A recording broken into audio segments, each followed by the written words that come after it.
When you're singing higher, do you tend to pull your chest voice up? Do you tend to tighten up and then no sound comes out? Do you reach the high notes, but what ends up happening is you just sound breathy and it's just not as strong as you want it to be? Singing higher does not have to be hard. It's just sometimes when we're not training enough or practicing enough, and then you try to go for that high note, then it gets kind of difficult. So I'm going to share with you 5 tips that will help you sing higher notes. Now remember, higher notes will be different for everyone depending on your vocal type. For me, I am an alto, so the highest note for me is going to be different for you if you are a soprano, a tenor, or a baritone. So make sure you know how high you can actually go.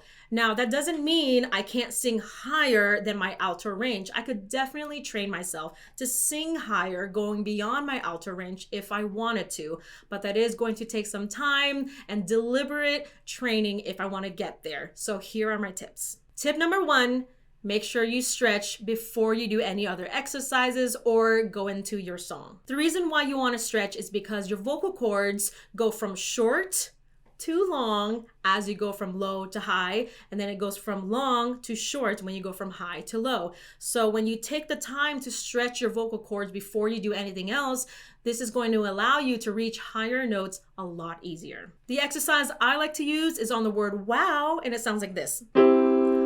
Wow.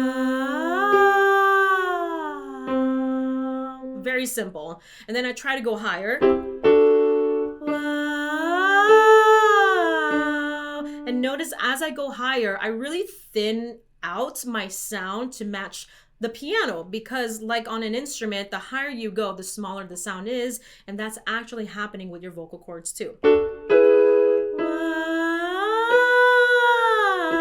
So I don't go wow. See, that's going to pull up my chest voice. It doesn't sound good, and it's just not good for my vocal cords. Really thin it out. Wow.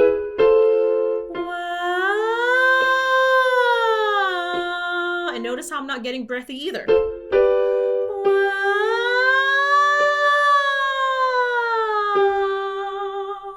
All right, so try out that exercise before you do anything else. Tip number 2 is you need to strengthen your vocal cord muscles. So in the head voice range, your vocal cords don't come in as firmly as they do in the chest voice range. That's just how it is. So what you need to do is work on that closure.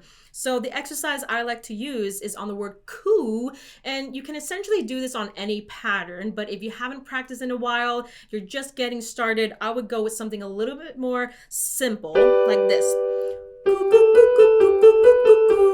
If that's too much, shorten that down like this. All right, that's it. So let's do a few with me.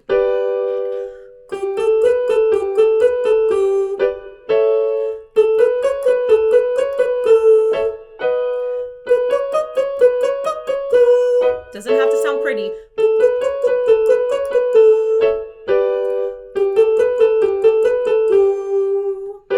All right, so the C consonant is going to help your vocal cords do this.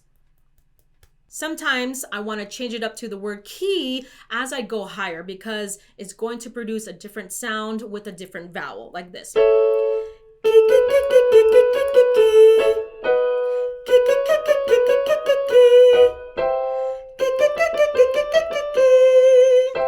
Okay, so try out the coo or the key. I like to do the coo when I'm in the lower range of my head voice, and as I start to ascend higher, I do change it into a key because different vowels do different stretches. However, the important part is you want to sing the k in each of those exercises. Tip number 3, you really want to hear the ring when you sing higher notes. So if it sounds too breathy, it's not a bad thing. I do think it dries out your vocal cords faster. However, it just means it's a different style, usually called a falsetto.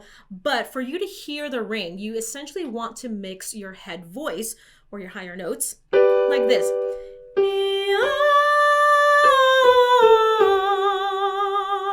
So that's an exercise I like to test my head voice on. So notice how you hear more of like a balanced resonance. It's because I'm placing my sound more forward in front of my face rather than back here. So for example, this is what it sounds like if it's too breathy.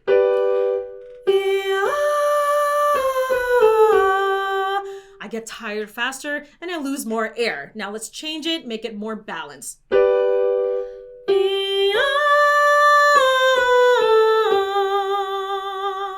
So what helped me sing that with more balance is because of the previous exercise where I worked on chord closure to create that resistance when air is going through. Now, if you don't have any resistance when air is passing through, you are going to get breathy. So that's why it's important for you to strengthen that chord closure muscle. Tip number 4 is work on your breathing. Sometimes when we try to reach our higher notes, we just tend to push too much air out, thinking it would help, but it doesn't. So work on managing the amount of air that's coming out. If you push too much air out, it's going to shove your vocal cords apart. And that is why you really want to work on your vocal cord closure so that it closes even if you do push out too much air. However, I suggest working on cord closure and breath management so that you don't hurt yourself. So let's do a breathing exercise to work on that airflow coming out. You're going to do a hiss and it sounds like this.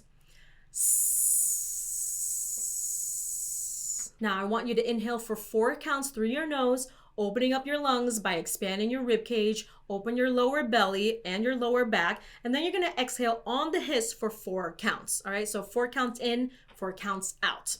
Here we go. Breathe in. 2, 3, 4, and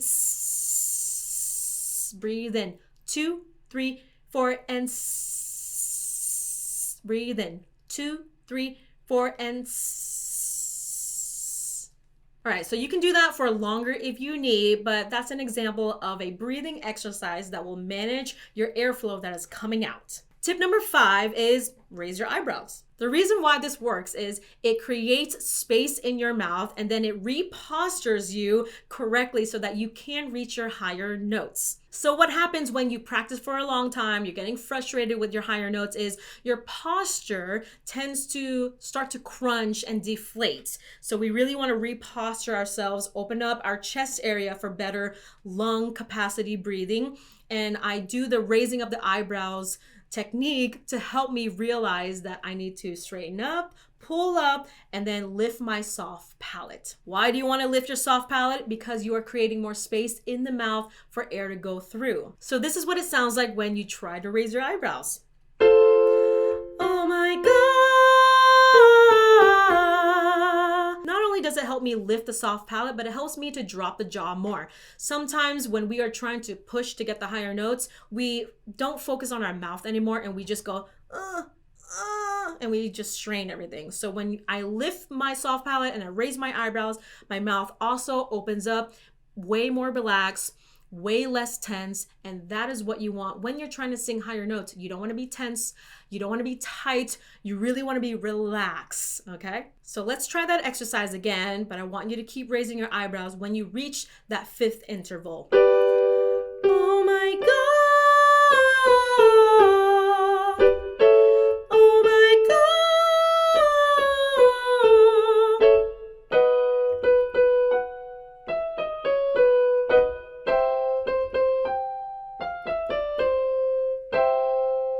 Let me know in the comments if that actually helped you. So those are my tips for singing higher notes. At least that's how I like to approach it when I have trouble singing anything that's like really out of my range. So I hope that helped. Make sure you're also subscribed to my mailing list. That is where you get exclusive announcements about the studio. I am coming up with all these different programs for my voice students or potential voice students. That's all for now, and I'll see you next time.